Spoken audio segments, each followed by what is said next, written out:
सुधीर साबळे आपल्यामध्ये आहेत आणि का नाही प्रियानो, ते पुढे येत असताना देवाच्या वचनाचा आपण टाळ्या वाजवून सन्मान करूया. Thank you. Hallelujah. Praise the Lord. Hallelujah. प्रभूच्या नावाला धन्यवाद. प्रियांनो, आजच्या ह्या सकाळी तुम्हा सर्वांचं प्रभू येशू ख्रिस्ताच्या नावामध्ये मी स्वागत करतो आणि माझा विश्वास आहे की देवाचा आत्मा, प्रभूच्या आत्म्याचं कार्य आमच्या जीवनामध्ये घडत आहे आणि तो अद्भुत काम करत आहे. प्रियांनो, तो सर्व समर्थ परमेश्वर, तो राजांचा राजा आहे. प्रियांनो, आज सकाळी एक वचन मी वाचत होतो आणि मी संदेश सुरू करण्या अगोदर त्या वचनातून तुम्हाला सांगते मी बोलू इच्छितो. प्रियांनो, कारण देव परमेश्वराने आम्हा प्रत्येकाला, आपण सर्वजण खाली बसू शकता, यहुदाचं पत्र याचा एकच अध्याय आहे प्रियांनो, पण त्या अध्यायामध्ये तिसरं वचन मी आहे जे तुम्हासाठी वाचू इच्छितो. प्रियांनो, प्रियजन हो, आपल्या सामायिक तारणाविषयी तुम्हास लिहायची मला मोठी ओढ लागली होती, तरी एकदाचाच पवित्र जनांच्या हवाली केलेला जो विश्वास, त्याचे समर्थन करण्यासंबंधी बोध तुम्हास लिहून पाठविण्याचे मला अगत्य वाटले.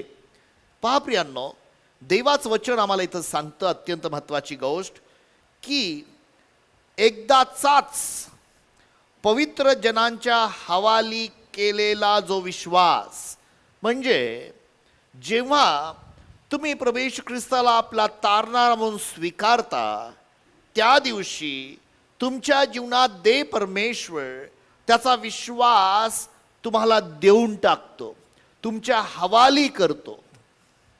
लक्षात ठेवा प्रियांनो, देव परमेश्वराने ज्या दिवशी तुम्ही प्रभू येशू ख्रिस्ताला आपल्या हृदयामध्ये स्वीकारलं, त्या दिवशी प्रभू येशू ख्रिस्ताचा विश्वास तुमच्या अंतःकरणामध्ये देऊन टाकलेला आहे. लक्षात ठेवा प्रियांनो, हे अत्यंत महत्त्वाचं सत्य तुम्ही आणि मी स्वीकारायला पाहिजे आहे. तुम्हापैकी काही लोक त्या विश्वासासाठी, की देवा मला विश्वास दे, तुम्ही ज्या दिवशी प्रभू येशू ख्रिस्ताला ग्रहण केलेलं आहे, त्या दिवशी तुमच्या आत्म्यामध्ये प्रभू परमेश्वराने प्रभू येशू ख्रिस्ताचा जो विश्वास आहे, तो विश्वास देऊन टाकलेला आहे. तुमच्या आतमध्ये तुमचा जो अतिल मनुष्य, देवानुरूप असा नवा मनुष्य आहे, त्यामध्ये प्रियांनो देवाचा विश्वास आहे, परमेश्वराचा विश्वास, तो देऊन टाकलेला विश्वास आहे. त्या विश्वासात आम्हाला स्वतःला राखायचं आहे. आता आम्हाला देवाला अधिक मोठा विश्वास मागायचा नाही आहे. हो, जर तुमचं तारण झालेलं नसेल, तुम्ही प्रभू येशू ख्रिस्ताला आपला वैयक्तिक तारणारा म्हणून स्वीकारलं नसेल, तर तुम्हाला तो विश्वास मागावा लागणार आहे. पण जर तुमचं तारण झालेलं आहे, जर तुमचा जन्म प्रियांनो अविनाशी बीज मधून देवाच्या वचनाने झालेला आहे, तर देवाच्या वचनाचा विश्वास तुमच्या आणि माझ्या हवाली करण्यात आलेला आहे. प्रियांनो, ह्याच ठिकाणी असं म्हटलं नाहीये, तर पेत्राचे दुसरे पत्र याचा पहिला अध्याय, त्या अध्यायामध्ये देखील पेत्र आम्हाला हे गोष्ट सांगतो. प्रियांनो, पहिल्या वचनामध्येच आपण ते वाचा. पहिलं वचन काय सांगतं? पेत्राचे दुसरे पत्राचा पहिला अध्यायाचं पहिलं वचन, आपला देव व तारणारा येशू ख्रिस्त याच्या नीतिमत्वाने आमच्यासारखा मौल्यवान विश्वास मिळालेल्या लोकांना. पहा, कोणाच्या नीतिमत्वाने? प्रभू येशू ख्रिस्ताच्या नीतिमत्वाने. नीतिमत्व म्हणजे देवासमोर उभं राहण्याची क्षमता, ती पात्रता प्रभू येशू ख्रिस्ताला मिळाली. त्याच्या नीतिमत्वाने आम्हाला, येशू ख्रिस्ताच्या नीतिमत्वाने देवाच्या सानिध्यात तो जाऊन उभा राहिल्याने, तुम्हाला न मला, तुम्ही येशू ख्रिस्तावर विश्वास ठेवल्यामुळे तुम्हाला मौल्यवान विश्वास मिळाला आहे. असंच म्हटलं ना? ते काय म्हटलेलं? आपला देव व तारणारा येशू ख्रिस्त याच्या नीतिमत्वाने आमच्यासारखा मौल्यवान विश्वास मिळालेल्या लोकांना. कोणासारखा? पेत्रासारखा. पेत्रा, काय पेत्राचा विश्वास होता? की येशू माझ्या पापासाठी मेला आणि मरणातून जिवंत झाला. पेत्राचा विश्वास, त्याच विश्वासाने तो त्या लंगड्या भिकाऱ्याकडे गेला आणि म्हटलं, हे बाबा, माझं सोनं रूप काही नाही, जे आहे तुला देतो. माझ्यावर येशूवरचा विश्वास आहे, येशूचं नाव आहे. उठ आणि चालला. आमच्यासारखा मोलवान विश्वास. माझ्या भावना बहिणींनो, आता विश्वासाची धडपड करायची नाहीये, तर विश्वासाला राखायचंय, स्वतःला विश्वासामध्ये बलवान बनवायचं. हालेलुया.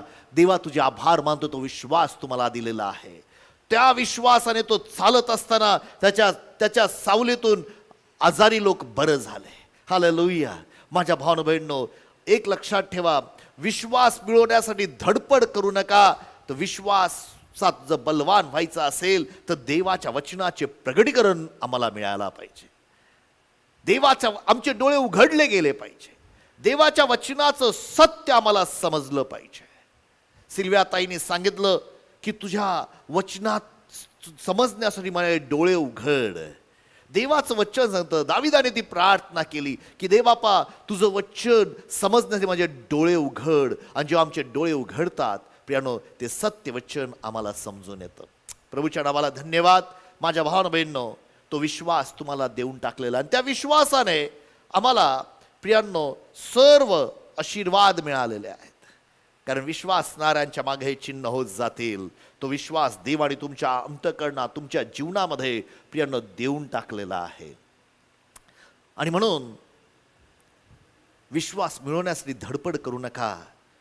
देवाला धन्यवाद द्या. देवा तुझे आभार की मला विजयाचा विश्वास दिलेला आहे. विजयाचा, प्रियांनो, जगावर जय मिळवणारा विश्वास तुमच्या अंतःकरणात दिलेला आहे.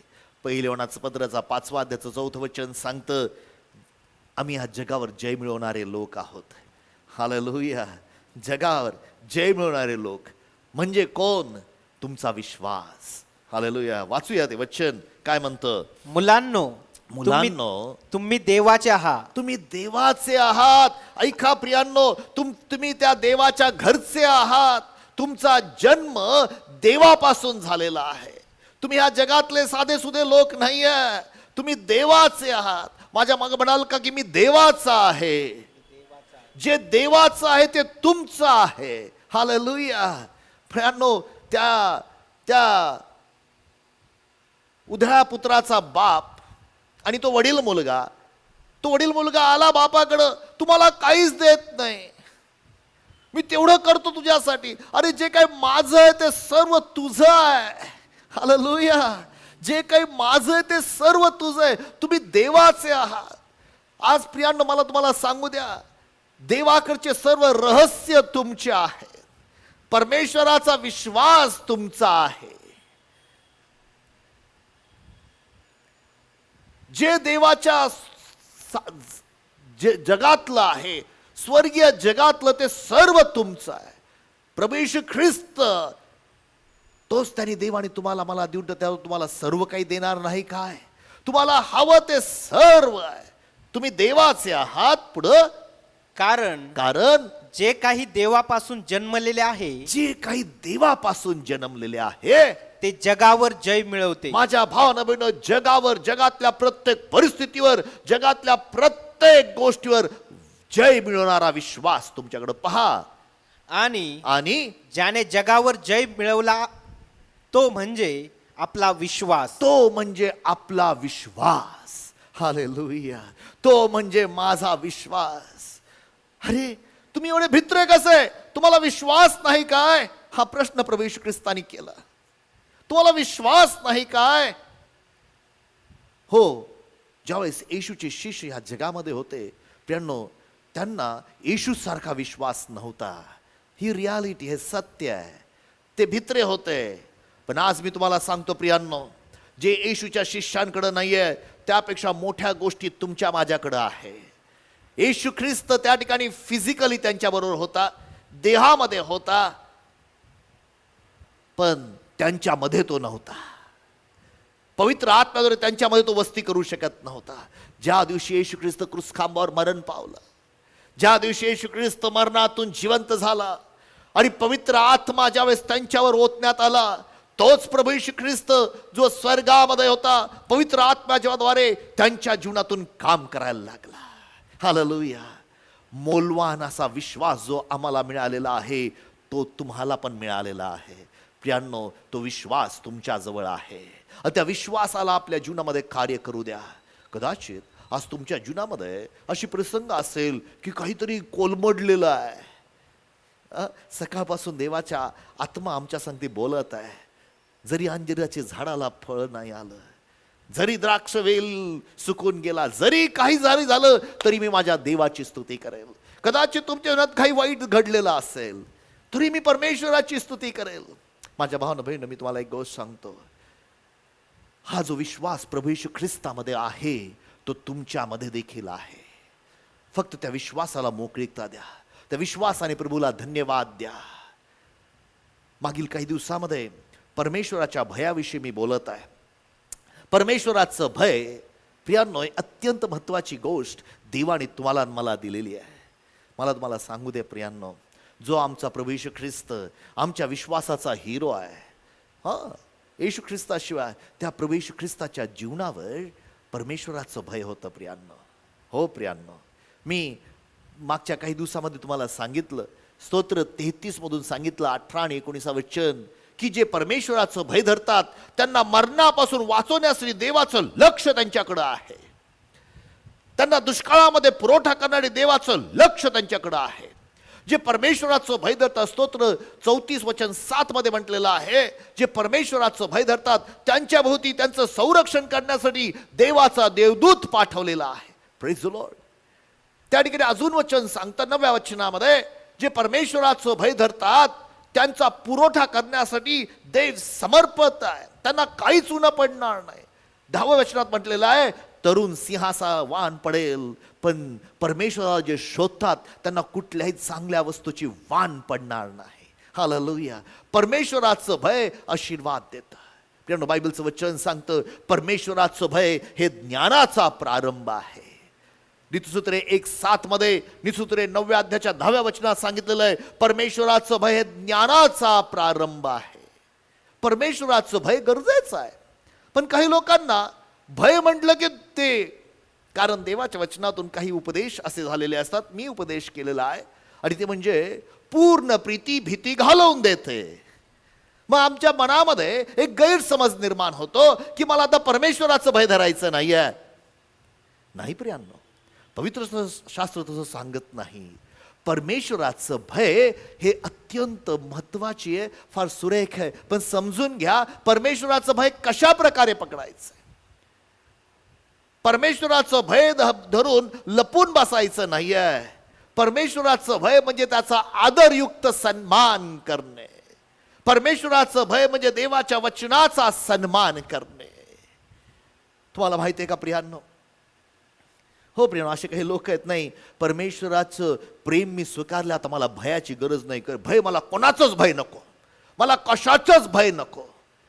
आणि मग ते स्वतःच्याच मार्गाने चालायचा निर्णय करतात. जीवनामध्ये देवाच्या भयामध्ये चालत नाहीत. पण तुम्हाला मी एक गोष्ट सांगतो प्रियांनो, प्रभू येशू ख्रिस्त यशाचं पुस्तकाचा 11वा अध्याय 2 आणि 3 वचन फार सुरेखरित्या सांगतं.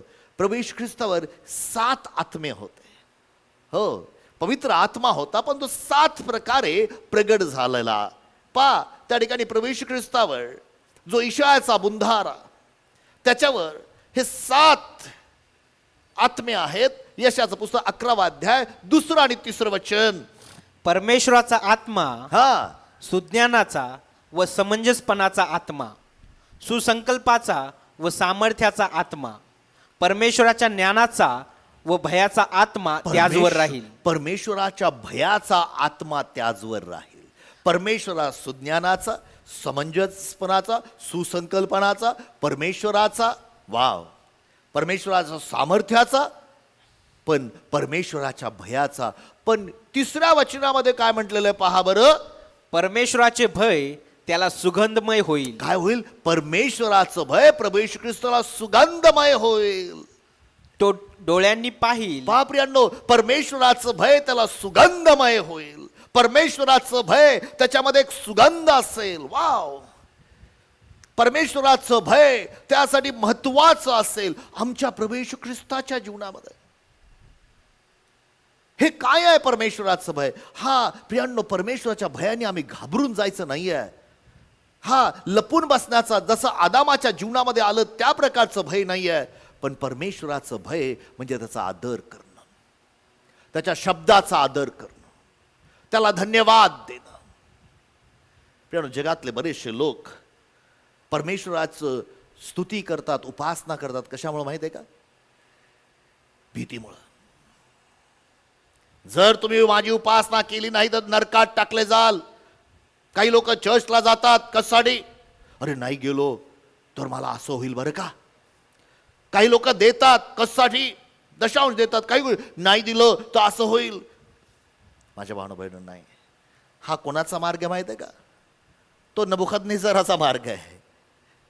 तुम्ही जर दानिएलच्या पुस्तकामध्ये गेलात तर त्या ठिकाणी दानिएलच्या पुस्तकामध्ये 3ऱ्या अध्यायामध्ये त्यांनी घोषणा केली आणि त्यांनी सांगितलं, जर तुम्ही माझी उपासना केली नाही मी ठेवलेल्या, तर 6व्या वचनामध्ये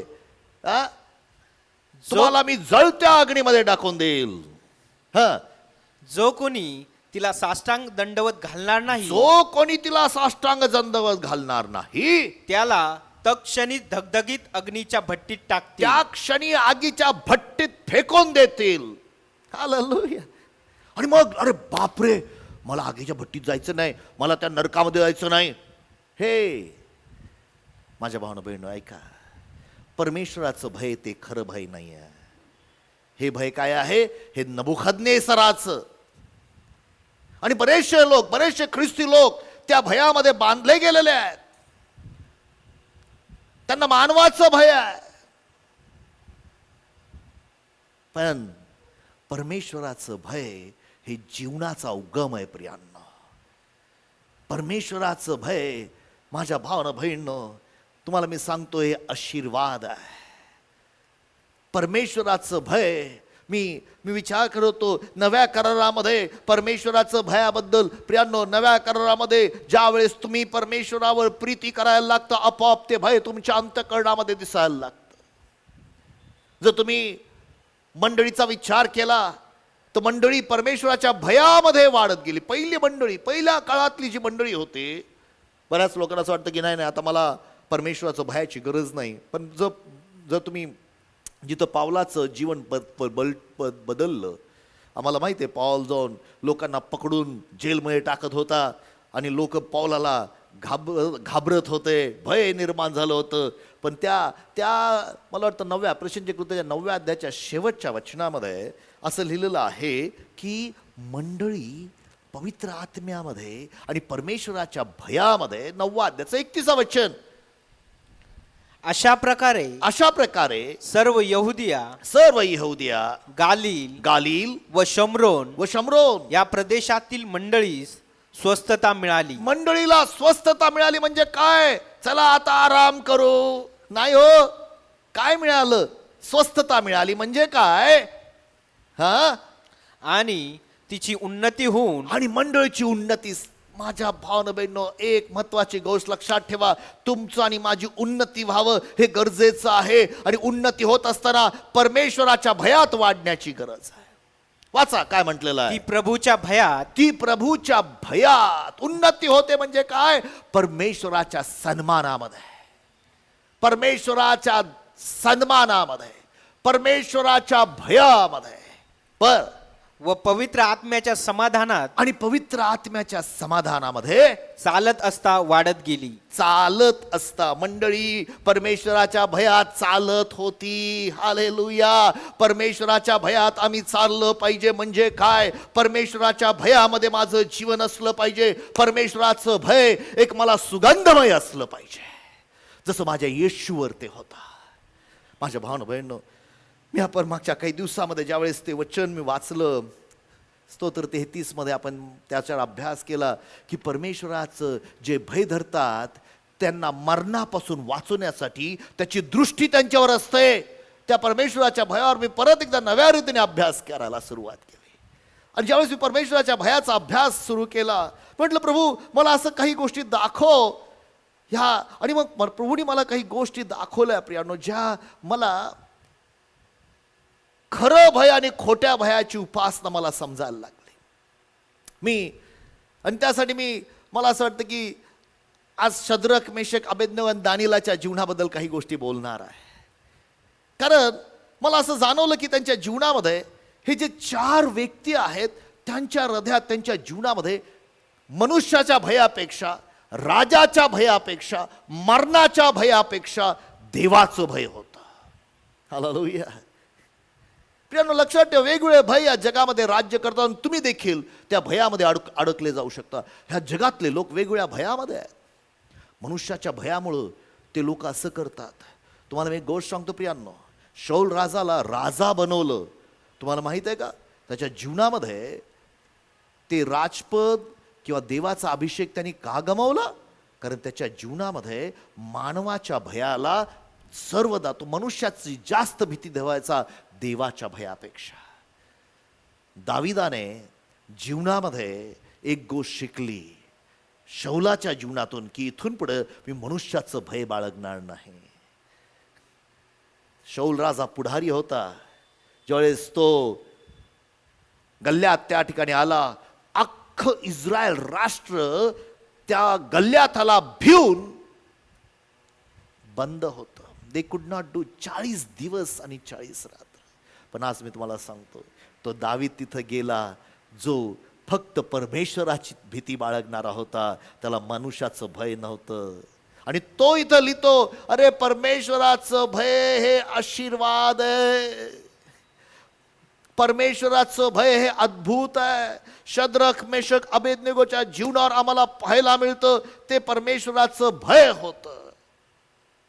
जर तुम्ही दानिएलाच्या पुस्तकात गेलात तर पहिला अध्याय आणि 8व्या वचनामध्ये आम्हाला ती स्टोरी माहित आहे. शद्रक, मेशक, अबेदनेगो, दानिएल हे एक गुलाम म्हणून पकडून आणलेले लोक होते. हे यहुदी होते. त्यांना गुलाम म्हणून पकडून आणलं. राजाने सांगितलं, आपल्या षंढचा अधिकारी तो होता, हे या मुलांपैकी चांगले मुलं निवड आणि त्यांना प्रशिक्षण दे, त्यांना चांगलं खायला प्यायला घाल, जे राजघरात राहतील, जे माझी सेवा करते असे लोक तयार कर. आणि मग माझ्या भावानं बहिणींनो, मोस्ट प्रॉबेबली त्यांना षंड बनवण्यात आलं. शद्रक, मेशक, अबेदnego आणि दानिएलाला. आणि त्या ठिकाणी त्यांचं प्रशिक्षण सुरू झालं. पण त्यांना एक अडचण होते. ह्या 4 मुलं हे परमेश्वरावर विश्वास ठेवणारे होते. आणि राजाच्या राजवाड्यामध्ये जे अन्न येत असे ते शुद्ध आणि अशुद्ध प्राण्यातला भेद त्या ठिकाणी नव्हता. ह्या शद्रक, मेशक, अबेदनेगोला प्रश्न झाले. तरुण मुलं होते की बाबा रे, आम्ही लहानपणापासून हे जे शिकलेलो आहे की आम्ही अशुद्ध प्राणी खाता कामा नये, आम्ही अशुद्ध गोष्टीला शिवता कामा नये. आता काय करावं? आपण 8वं वचन वाचूया. त्यामध्ये दानिएलचं पुस्तकाचा पहिला अध्यायाचं 8वं वचन. राजा खात असे हा ते मिष्टान्न व पीत असे तो द्राक्षरस यांचा आपणास विटाळ होऊ देऊ नये असा दानिएलाने मनाचा निश्चय केला. राजा खातोय, राजा खातोय, काय खातोय मला माहित नाही, पण राजा खातोय. पण त्यांनी निर्णय केला, राजा जरी खात असला तरी मी माझ्या मनात हा निश्चय करत आहे, माझ्या मनात मी ठरवत आहे की मी माझ्या जीवनाला, माझ्या शरीराला विटाळ होऊ देणार नाही, मी स्वतःला अशुद्ध होऊ देणार नाही. मनात निश्चय करणं गरजेचं आहे. आज माझ्या भावना बहिणींनो, काय काय खात असेल मला माहित नाही, पण जर तुम्ही लेवीच्या पुस्तकात गेला तर 11व्या अध्यायामध्ये 45 ते 47 वचनामध्ये त्या ठिकाणी परमेश्वर म्हणतो, मी पवित्र आहे म्हणून तुम्ही पवित्र असा. लेवीचं पुस्तकाचा 11वा अध्याय 45 वचनापासून वाचायला सुरुवात करूया. लेवीचं पुस्तक याचा 11वा अध्याय 45 वचनापासून पुढे. कारण तुमचा देव व्हावे म्हणून ज्याने तुम्हाला मिस्र देशातून इकडे आणले तोच मी परमेश्वर आहे. मी पवित्र आहे म्हणून तुम्हीही पवित्र व्हा. मी पवित्र आहे म्हणून तुम्हीही पवित्र व्हा. वाचा पुढं. पशु, पक्षी व सर्व जलचर व जमिनीवर रांगणारे सर्व प्राणी यांच्यातील अशुद्ध व शुद्ध, भक्ष्य प्राणी व अभक्ष्य प्राणी हा भेद ओळखण्याचा हा नियम होय. पहा, फार महत्वाची गोष्ट आहे. शुद्ध आणि अशुद्ध, मला माहित नाही काय ते खात होते. वटवाघूळ तर खात नसे ना. त्या वटवाघूळनी अख्ख्या जगाचं वाटोळ केलं हो. हा? वटवाघूळ वाटोळ करणारा आज सगळ्यांना बंद करून टाकलं. मला माहित आहे ते काय, पण ते अशुद्ध आहे. ते खाणं अशुद्ध आहे. ते काहीतरी प्राणी खात होता राजा की जे अशुद्ध करणारे. दानियेलाने आपल्या मनात निश्चय केला की मी अशुद्ध होणार नाही. माझ्या भाऊ बहिणींनो, परमेश्वराचं भय इथं कुठंतरी आहे. मी त्याबद्दल विचार करत होतो. प्रियांनो, कितीतरी वेळा पॉल आम्हाला म्हणतो की तुमच्या मनाला कुठल्या तरी गोष्टींनी तुम्ही अशुद्ध व्हाल असे काही विचार तुमच्या मनामध्ये येतील. दुसरे कोरिन्थीकराच्या पत्रामध्ये 11व्या अध्यायाच्या 2 आणि 3 वचनामध्ये पॉल एक भय सांगतोय. पॉल आपल्या जीवनामधलं this is a very thing, you know. Paul म्हणतो मला भीती वाटते. आता ही काही खोटी भीती नाहीये. आपलं भय परमेश्वराला द्या. पॉल काय म्हणतो पहा, 2 कोरिन्थीकराचं पत्र 11वा अध्याय 2 आणि 3 वचन. कारण तुम्हाविषयी माझी आस्था ईश्वर प्रेरित आस्था आहे. मी एका पतीबरोबर तुमचे वाग्दान केले आहे, अशा हेतूने की तुम्हाला शुद्ध कुमारी असे ख्रिस्ताला सादर एक करावे. शुद्ध मंडळी म्हणून ख्रिस्ताला तुम्हाला सादर करावे. अशुद्ध गोष्टी आमच्या जीवनात येता कामा नये. अशुद्ध गोष्टी आम्हाला विटाळणाऱ्या आहेत. पुढं तरी जसे सापाने कपट करून हवेला ठकवले, हा, तसे तुमची मने कशाने तरी बिघडून कशाने तरी विटाळली जाऊन ती ख्रिस्ताविषयीचे सरळपण ख्रिस्ताविषयीच शुद्धता, सरळपण व शुद्धता यापासून भ्रष्ट होतील, यापासून भ्रष्ट होतील असे मला भय आहे. असं मला भय. तो म्हणतो मला असं भीती वाटते. पण एक निर्णय जर तुम्ही केला की मी माझ्या मनाला अशुद्ध होऊ देणार नाही. शद्रक, मेशक, अबेदनगो, दानियेलने आपल्या मनाचा निश्चय केला की आम्ही स्वतःला भ्रष्ट होऊ देणार नाही.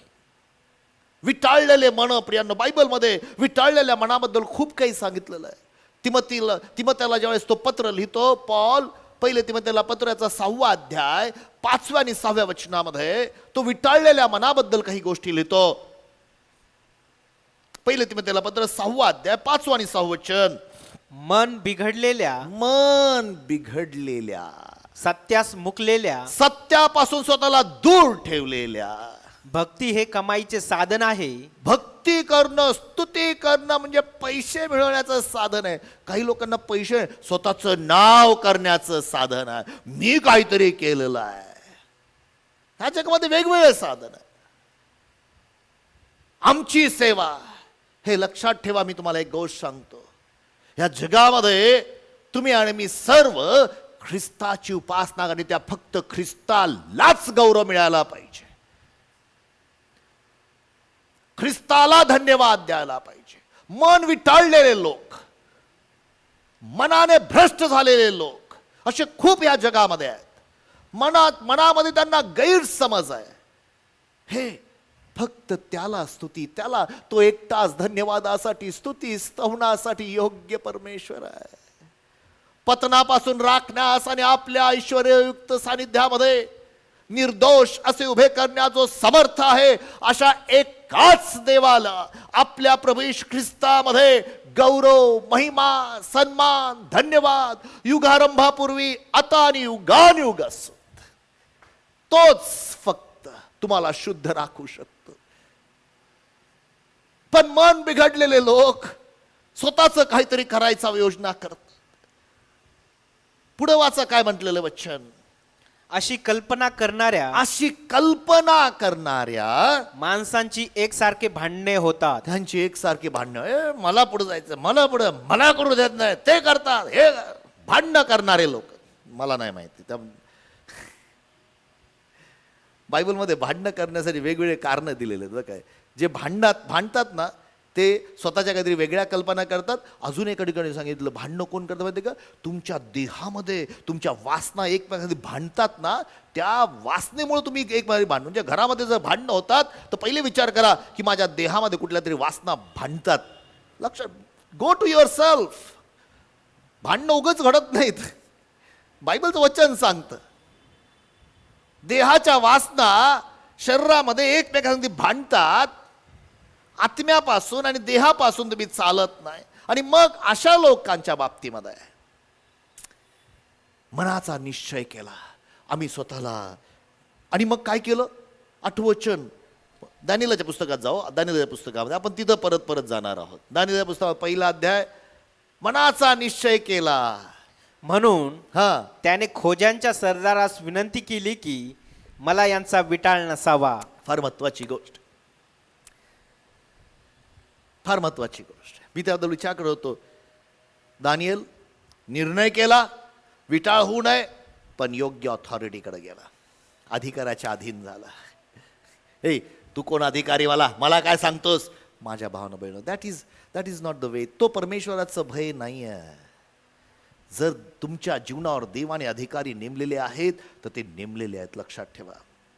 तुम्हाला मी एक गोष्ट सांगतो, बायबलचं वचन स्पष्ट सांगतं, जो सरकार तुमच्यावर नेमलेलं ते देवानी नेमलेलं आहे. मला माहित नाही ते कोण सरकार आहे. प्लीज, देवाचे सेवक आहेत, ते देवानी नेमलेले सेवक आहेत. मी म्हणत नाही, बायबलचं वचन सांगतं. रोमकरास पत्राच्या 12व्या अध्यायात जाऊन पहा, जे सरकार देवानी नेमलेलं आहे ते देवाने तुमच्यावर नेमलेलं आहे. त्यांच्या अधीन राहण्यासाठी तुम्हाला शिकलं पाहिजे. एकही अधिकार नाही जो देवापासून नाही आहे. तुम्हाला की पास्टर हे लोक इतके वाईट वागतात, मला माहित नाही. मी म्हणत नाही की देव त्यांना वाईट वागण्यासाठी नेमलेलं आहे. प्लीज गैरसमज करून घेऊ नका. पण देवा वाचा काय, रोमकरास पत्र 12वा अध्याय, मला वाटतं 1ल्या वचनापासून पुढे, कदाचित 13वा अध्याय, क्षमा करा, रोमकरास पत्र 13वा अध्याय 1 आणि 2 वचन. प्रत्येक जणाने वरिष्ठ अधिकाऱ्यांच्या अधीन असावे, हा, कारण देवापासून नाही असा अधिकार नाही. अधिकारच नाही. हा, जे अधिकार आहेत ते देवाने नेमलेले आहेत. जे अधिकार आहेत ते देवानी नेमलेले आहेत. म्हणून हा. जो अधिकाराला आड येतो तो देवाच्या व्यवस्थेस आड येतो. लक्षात ठेवा प्रिय, तुम्हाला अधिकाराबद्दल सांगायचं असेल तर तुम्हाला हे फक्त जगिक अधिकार नाही तर आध्यात्मिक मंडळीमध्ये देखील देवाने अधिकार नेमलेले. ज्यावेळेस तुम्ही मंडळीच्या अधिकारांना आड येता, मंडळीच्या लिडरशिपला तुम्ही आड येता, तुम्हाला आवडणार नाही काही गोष्टी. पास्टर, मी तुम्हाला एक गोष्ट सांगतो प्रियांनो, एक पास्टर म्हणून मी माझ्या जीवनामध्ये जेव्हापासून पाळकपण सुरू केलेलं, आज 27 वर्ष झालं, मी कुठलीही गोष्ट एकदम परिपूर्ण केलेली नाही आणि आजही मी परिपूर्ण नाही आहे. आम्ही परिपूर्ण नाही आहे, पण देवाने काही अधिकार दिलेला आहे. देवाने काही गोष्टी नेमलेल्या आहेत. दानिएलाला ही गोष्ट माहीत होते. माझ्या भावना बहिणींनो, ज्या वेळेला तुम्ही त्या अधिकाराच्या आड येता, तुम्ही देवाच्या आड येता. पुढे वाचा ब्रदर. आणि आड येणारे आपणावर दंड ओढून आणि घेतील. आड येणारे आपणावरच दंड ओढून घेतील. आपणावर दंड, आणि अशी खूप दंड ओढून घेणारे लोक आहेत. देवाची स्तुती असो, आपल्या मंडळीमध्ये तसे लोक नाही आहेत. पण मी पाहिलेत की जे पाळकांविरुद्ध, प्रियांनो मी तुम्हाला विनंती करतो, पाळकांविरुद्ध बोलणारे, पाळकांच्या गोष्टी, मी तुम्हाला असं, जगामध्ये प्रत्येक पाळक परिपूर्ण पाळक नाही आहे, पण देवाने ते नेमलेले अधिकारी आहेत. इब्री लूकास पत्र 13वा अध्याय 17 वचन सांगतं. इब्री लूकास पत्र 13वा अध्याय 17 वचन. इब्री 13:17. आपल्या अधिकाऱ्यांच्या आज्ञेत राहा व त्यांच्या अधीन असा, कारण आपणास हिशोब द्यावायचा आहे हे समजून ते तुमच्या जीवांची राखण करतात. आमेन. ते त्यांना आनंदाने करता यावे, कणत नव्हे. तसे झाल्यास ते तुमच्या हिताचे होणार ते नाही. तुमच्या हिताचे होणार. असे बरेचसे लोकांच्या जीवनामध्ये सैतानाने वाव घेतलेला आहे आणि त्यांच्या जीवनामध्ये अहित केलेलं आहे. आम्हाला कोणाची गरज? परमेश्वराचं भय धरतो आम्ही. आम्ही फक्त देवा सांगती बोलतो. तुम्ही कोण? माझ्या भावानं बहीण, परमेश्वराचं भय हे अत्यंत महत्व. परमेश्वराचं भय ही दानियल, शद्रक, मेशक, अबेदनेगो यांच्या जीवनामध्ये ही गोष्ट आम्हाला वाचायला मिळते. जेव्हा आम्ही पाहतो त्यावेळेला त्या अधिकाऱ्याचं फेवर देवाने त्यांच्या जीवनात केलं.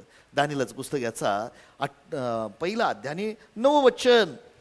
खोज्यांच्या सरदाराची दानियेलावर कृपा व हालेलुया. दया व्हावी असे देवाने केले. देव प्रियानो, हे ह्या सर्व गोष्ट लक्षात ठेवा. ज्या वेळेला तुम्ही परमेश्वराच्या भयामध्ये करता, ज्यावेळेस तुम्ही मनामध्ये काही निश्चय करता, देव त्या मनाच्या तुम्हाला साह्यासाठी उभा राहतो. He starts helping you. तो तुम्हाला मदतीसाठी उभा राहतो. लक्षात ठेवा प्रियानो, जेव्हा तुम्ही मनात निश्चय करता, तुम्ही निश्चय करता मी अशुद्ध होऊ देणार नाही, देवाचं साह्य तुमच्याकडे व्हायला लागतं. तो म्हटला, रे ऐक बाबा, मला भीती वाटते. तुम्ही जर त्याची स्टोरी वाचाल, तुम्हाला मला भीती वाटते दानियेला.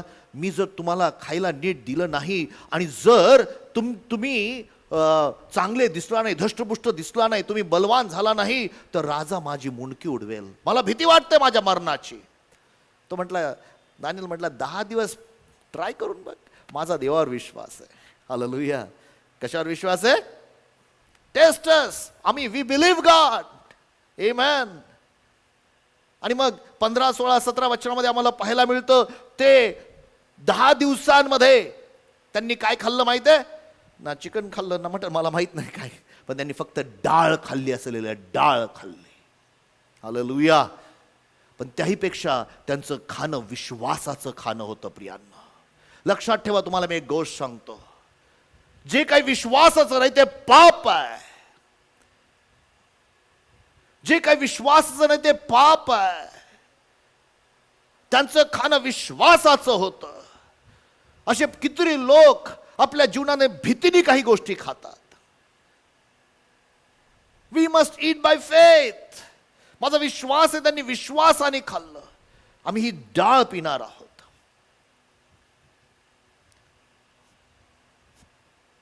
काही लोकांना बऱ्याच गोष्टीचं गैरसमज असतो नाही का? हे खाल्लं नाही तर मला ते होईल. जे काही खाल, मी प्रियांनो असं म्हणत नाही की तुम्ही खाऊ नका वगैरे, पण एक तुम्हाला सांगतो, खरं औषध काय आहे तुमच्या जीवनामध्ये, हे तुम्ही काय खाता, तुम्ही काय पिता नाही. खरं औषध बायबलचं वचन सांगतं. मला वाटतं नीतिसूत्र 17 अध्यायाचं 22 वचनामध्ये, आनंदी हृदय हे उत्कृष्ट औषध होय. हालेलुया. जर तुम्हाला चांगलं औषध, तुम्हाला तुमच्या मनाची काळजी, तुमचं हृदय आनंदी ठेवायचं आहे, जो तुम्ही त्रासातून जाता देवाला धन्यवाद देणारे लोक असलं पाहिजे. Wow, praise the Lord. Hallelujah. तुमचं खाणं विश्वास, जे काही विश्वास ते पाप आहे. रोमकरास पत्र 14 अध्याय 23 वचन मी सांगतो रे, देवाचं वचन सांगतं. रोम 14:23 मध्ये काही लोक कुरकुर करून खातात. काय बनवलं? मेथीची भाजी.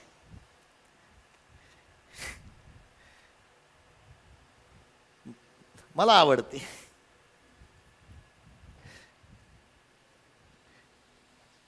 वाचा ना. पण शंका धरणारा, मनामध्ये शंका धरणारा जर खातो तर तो दोषी ठरतो. कारण त्याचं खाणं विश्वासाने नाही. कशाने नाहीये? विश्वासाने नाहीये. दानियल, शद्रक, मेशक डाळ खाऊन, हालेलुया.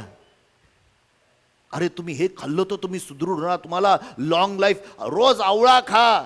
मी आवळा खाण्याच्या विरोधात नाहीये, प्लीज, ओके, गैरसमज. पण तुम्हाला सांगतो, तुम्हाला दीर्घायुष्य हवं असेल ना, तर देवाचं वचन सांगतं आपल्या आई बापाचा सन्मान करा, म्हणजे तो दीर्घायुष्य होशील.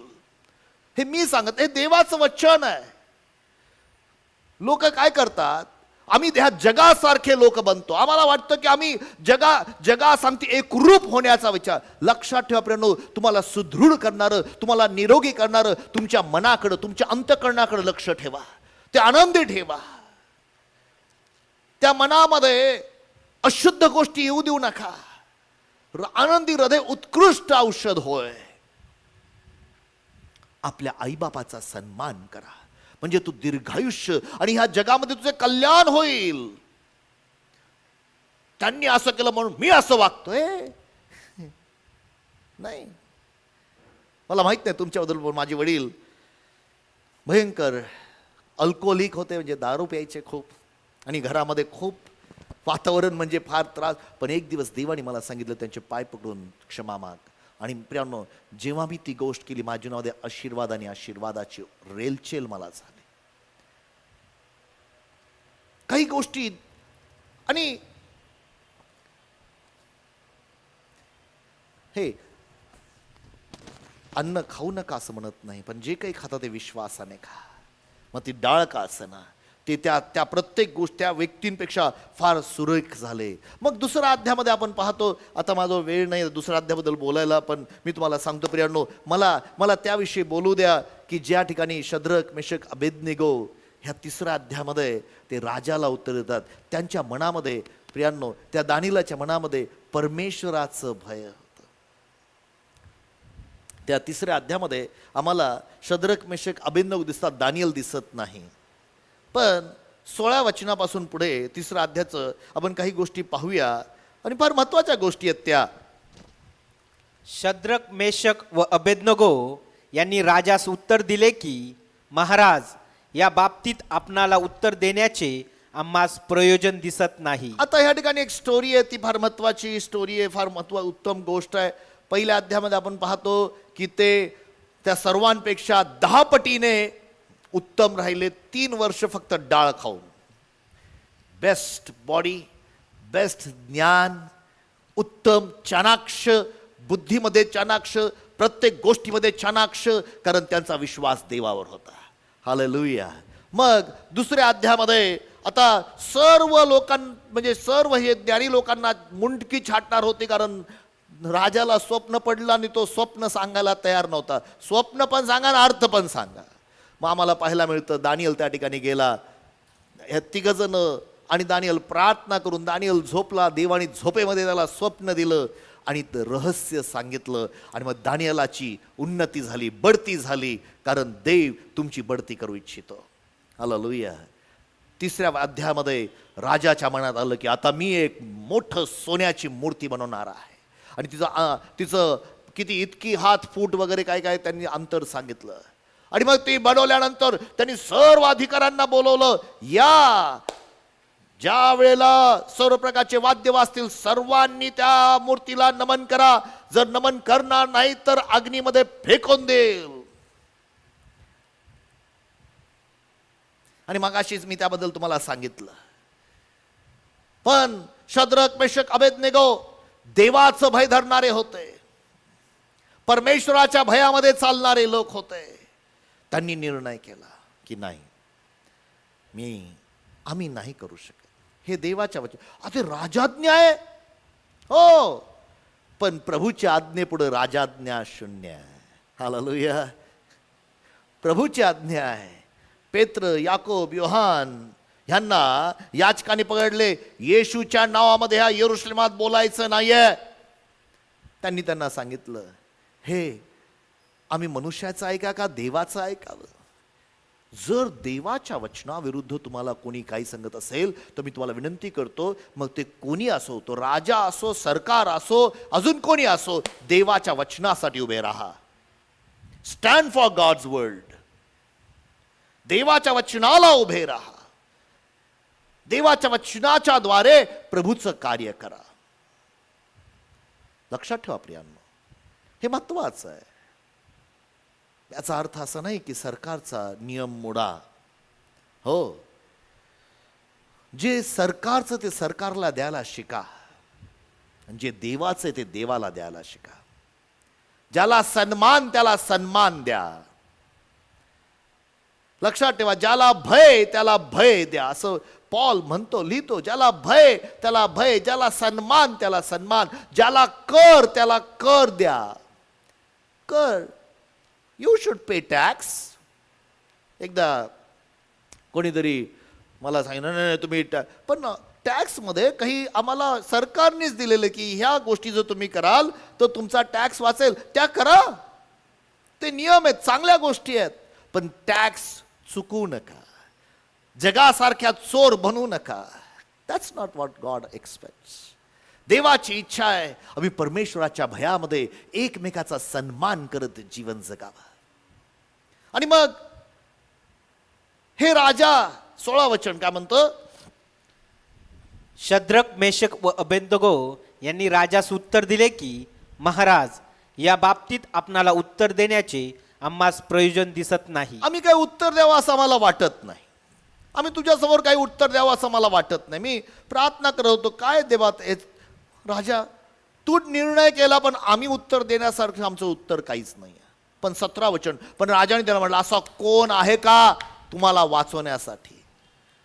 त्यांचा विश्वास देवावर होता. 17 वचनात ते काय म्हणतात पहा, त्यांची कबुली पहा प्रियांनो. ज्या देवाची आम्ही उपासना करतो, ज्या देवाची आम्ही सेवा करतो, ज्या देवाची आम्ही उपासना करतो, तू आपला देव परमेश्वराची सेवा करावी, उपासना करावी, म्हणजे तो तुझ्या अन्न पाण्याला बरकत देईल, तुझ्यामधली रोगराई दूर करेल, तुझ्या पुढं शत्रूचा टिकाव राहणार नाही. असं अभिवचन आम्हाला निर्गमाच्या पुस्तकामध्ये 23 अध्यायाच्या 25 वचनामध्ये दिलेलं आहे. त्या देवाची आम्ही उपासना करतो, तो आम्हास धगधगी अग्नीच्या भट्टीतून सोडवायला समर्थ आहे. तो त्या अग्नीतून सोडवण्यासाठी समर्थ देव आहे. हालेलुया. आता अग्नीत जायचं म्हणजे बाबा रे नको रे, तडजोड करू ना यार, चलो काय थोडकं 1 मिनिट पण लागत नाही. नाही, आम्ही अग्नीतून जायला तयार आहोत. लक्षात ठेवा प्रियांनो, जीवनामध्ये कधीच विसरू नका, ज्या संकटामधून तुम्ही जात आहात, ज्या संकटात तुम्ही चाललेला आहात किंवा जाणार आहात, त्या संकटामध्ये देव तुमच्या बरोबर आहे. हालेलुया. जे तुम्हाला म्हणतात हा संकट विमोचन करणारा देव आहे, तर चुकीचा आहे. आमचा देव संकट समय सहाय्य करणारा देव आहे. हालेलुया. तो संकटात तुमच्या बरोबर काम करू इच्छितो. पण संकट हे चांगले आहे. त्या संकटामध्ये तुमचा विश्वास बळकट होतो. नाना प्रकारच्या परीक्षा तुमच्या, तुम्ही आनंदच करा, कारण तुमच्या विश्वासाची परीक्षा होते, त्यावेळेस धीर उत्पन्न होतो. धीराला आपले कार्य परिपूर्ण होऊ द्या, म्हणजे तुम्ही कशातही उणे न पडता परिपूर्ण व्हावा. संकट येतात, त्या संकटामध्ये देवाला धन्यवाद देणारे लोक बना. वाचूया काय म्हणतात वचन. महाराज, तो आम्हास आपल्या हातातून सोडवेल. तो आम्हाला तुझ्या हातातून सोडवेल. ते कसेही असो, पण महाराज, हे आपण पक्के समजा की, आपण हे समजून घ्या की आम्ही आपल्या दैवतांची उपासना करणार नाही, हा, आणि आपण स्थापलेल्या सुवर्णमूर्तीला दंडवत घालणार नाही. हे कसंही असो असं म्हटलेलं नाही का त्या ठिकाणी. माझ्या भाषांतर रमाबाई असं लिहिलंय, जरी आम्हाला सोडवलं नाही तरी, बट इफ नॉट, जरी आम्हाला त्या अग्नीतून सुट. अरे बाप रे, व्हॉट अ कमिटमेंट. किती लोक तयार आहेत. अग्नीतून आम्ही त्या प्रॉब्लेम मधून सुटलो नाही, त्या आजारातून सुटलो नाही, किंवा अजून त्या प्रसंगातून सुटलो नाही, तरी आम्ही तडजोड करणार नाही. I am not going to. What a commitment of this person. किती अद्भुत समर्पण आहे. जरी आम्हाला वाचवलं नाही, माझा देव आम्हाला वाचवणार आहे, आम्हाला माहिती आहे, पण जर त्याला असं वाटत असेल की यातून मी जावं, त्या परीक्षा प्रसंगामधून मला जायचं आहे, so I am ready to गो.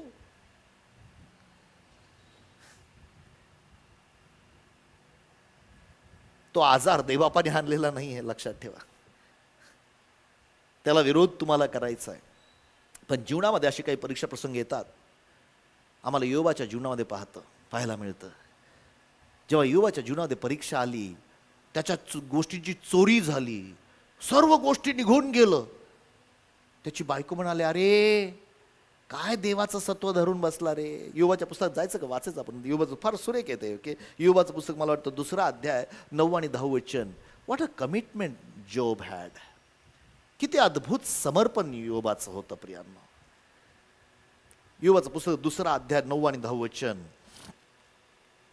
योब 2:9-10. तेव्हा त्याची स्त्री त्याला म्हणाली, तुम्ही अजून सत्व धरून राहिला आहात काय? किती वेळ परमेश्वराचं भय धरून राहता, सत्वता नीतिमत्व का धरून राहता? अरे तू मरायला टेकलेला आहेस. पुढं देवाचे नाव सोडून द्या. देवाचं नाव सोडून दे. प्रियानो, हा जो सैतान आहे वारंवार तुमच्या मला जर मिळालं तर मी विश्वास ठेवेन, जर नाही मिळालं तर मी तुला सेवा करणार नाही, जे हे होत नाही तर मला करायचं नाही. खूप लोक या जगामध्ये आहेत. योब तसा नव्हता. पुढं आणि मरून जा. आणि मरून जा. तो तिला म्हणाला, तू धर्महीन स्त्रियांप्रमाणे बोलतेस. तू धर्महीन स्त्रियाप्रमाणे बोलतेस. देवापासून सुखच घ्यावे बा आणि दुःख घेऊ नये काय? बापरे. या सर्व प्रसंगी योबाने आपल्या वाचेने काही पाप केले नाही. आता आज आम्ही जर वाचतो आम्हाला कळतं की देवाने काही योबाला दुःख दिलं नव्हतं. हे जे दुःख होतं ते सैतानाचं युद्ध, आत्मिक युद्ध होतं. ज्या सैतानावर प्रभू येशू ख्रिस्ताने वधस्तंभावर विजय घेतलेला आहे आणि त्याला हरवलेला आहे. आता तो तुमच्या जीवनात सैतानाला परवानगी देत नाही. पण योबाचं समर्पण पहा. प्रियांनो, हे परमेश्वराचं भय. चोरी झाली, आम्ही काय करतो? आम्हाला योबासारखं दुप्पट पाहिजे. चोरी झाली, मला अधिक. अरे अधिक नाही, 4 पट नाही, 7 पट देवबाप भरून देणार आहे तुम्हाला. योबाला 2 पट मिळालं, बायबलमध्ये 7 पट सांगितलेलं आहे. जर तुम्ही नीतिसूत्रामध्ये अभ्यास केला, चोराला पकडल्यानंतर तो 7 पट भरून देईल. लेवीच्या पुस्तकामध्ये लिहिलेलं आहे, जेव्हा चोर पकडतो तो दुप्पट नाही 5 पट भरून देईल. 5 पट. वाव. योबाला दुप्पट जे होतं त्यापेक्षा दुप्पट मिळालं. ज्यावेळेस जक्कयाच्याच घरी गेला होता ना येशू ख्रिस्त, ज्याचं मी कुंभांडाने घेतलं त्याला 4 पट परत देतो. काहीतरी पटामध्ये बोलत आहे. पटामध्ये गोष्टी मिळणार आहेत. तुमची चोरी झाली, कोणी तुम्हाला फसवलं, देवबाप तुम्हाला पटामध्ये देऊ इच्छितो. पण तुम्ही त्यामध्ये कसा प्रतिसाद देताय? देवाला शाप देताय का देवाला धन्यवाद देताय? पहिला अध्याय, योबाच्या पुस्तकाच्या पहिल्या अध्यायामध्ये 20 आणि 22 वचन पहा. काय झालं?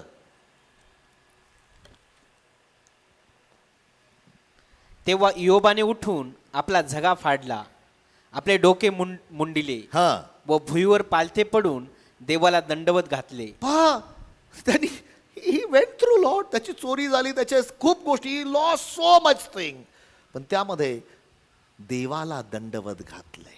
पुढं तो म्हणाला, मी मातेच्या उदरातून नग्न आलो आणि तसाच येथून नग्न आलो. तेथे परत जावयाचा आहे.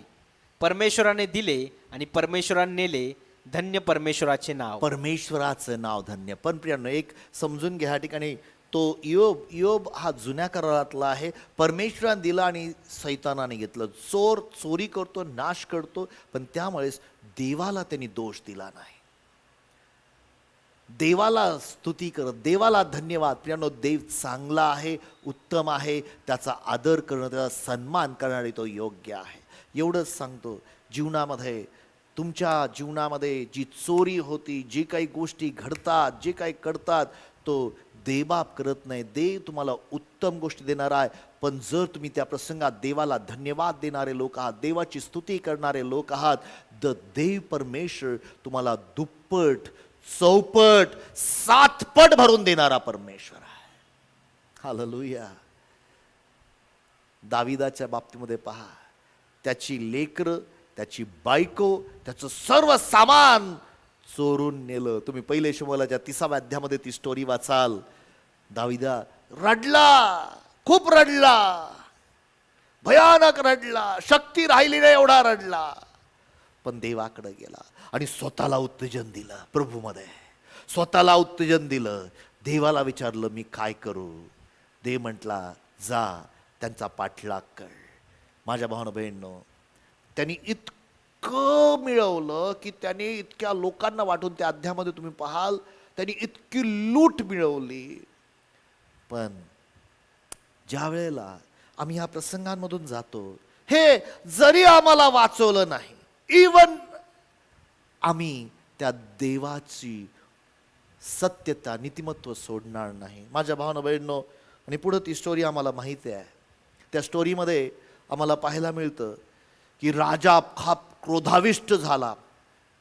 दानिएलाच्या 3 अध्यायाच्या 19 वचनावर राधा आणि संताप ही अशी गोष्ट आहे प्रियांनो, मी त्या ऑलरेडी भट्टी पेटलेली होती, ती 7 पट पेटवली. मूर्खपणा, जेव्हा संताप येतो मूर्खपणा मनुष्य करायला लागतो. राग मनुष्याला मूर्खपणा गोष्टीकडे घेऊन जातो. त्यांनी काय केलं? 7 पट भट्टी पेटवली आणि